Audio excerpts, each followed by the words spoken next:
Russia arming the Afghan Taliban, says U.S. Russia is supporting and even supplying arms to the Taliban, the head of U.S. forces in Afghanistan has told the BBC. In an exclusive interview, Gen. John Nicholson said he'd seen destabilizing activity by the Russians.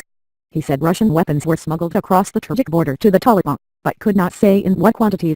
Russia has denied such U.S. allegations in the past, citing the lack of evidence. But the new claims come at a sensitive time in Russia's ties with NATO powers. Britain and Russia are locked in a dispute over claims that Russia was behind an attack on a former Russian spy and his daughter on UK soil using a deadly nerve agent. Meanwhile, the U.S. Congressional Intelligence Committee has just published a report concluding that Russian provocateurs meddled in the 2016 election. We see a narrative that's being used that grossly exaggerates the number of ISIS Islamic State group fighters here, Gen. Nicholson told BBC News. This narrative then is used as a justification for the Russians to legitimize the actions of Taliban and provide some degree of support to the Taliban. We've had stories written by the Taliban that have appeared in the media about financial support provided by the enemy. We've had weapons brought to this headquarters and given to us by Afghan leaders and said, this was given by the Russians to the Taliban, he continued. We know that the Russians are involved. Much of Gen. Nicholson's career has been spent in the conflict in Afghanistan. He narrowly escaped death when his office in the Pentagon was destroyed by one of the 9/11 planes, and the U.S. campaign in Afghanistan has shaped his career ever since. He believes this direct Russian involvement with the Taliban is relatively new. He says Russia has conducted a series of exercises on the Afghan border with Tajikistan. These are counter-terrorism exercises, says Gen. Nicholson, but we've seen the Russian patterns before. They bring in large amounts of equipment and then they leave some of it behind. The implication is that these weapons and other equipment are then smuggled across the border and supplied to the Taliban.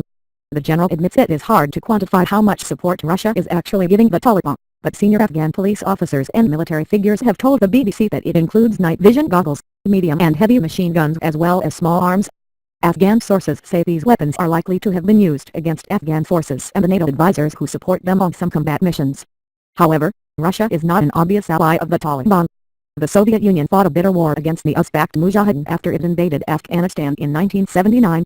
Many of those same Mujahideen fighters joined the Taliban when it was formed during the civil war that followed the humiliating Russian withdrawal in 1989. The Taliban's enmity towards Russia was enduring, says Kate Clark of the Afghanistan Analyst Network. The Taliban always castigated the Northern Alliance for dealing with Russia, she says. It may be that now Russian and Taliban interests are becoming more closely aligned, she speculates.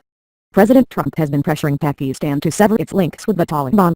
In January he suspended hundreds of millions of dollars of security aid after complaining on Twitter that Pakistan had given us nothing but lies and deceit, accusing it of providing safe haven to the terrorists we hunt in Afghanistan. The Taliban is also keen to distance itself from Pakistan and demonstrate that it is an independent force. That makes finding new funding lines and international backers important. Russia, meanwhile, denies providing weapons or funds to the Taliban but has admitted that it has had talks with the insurgent group.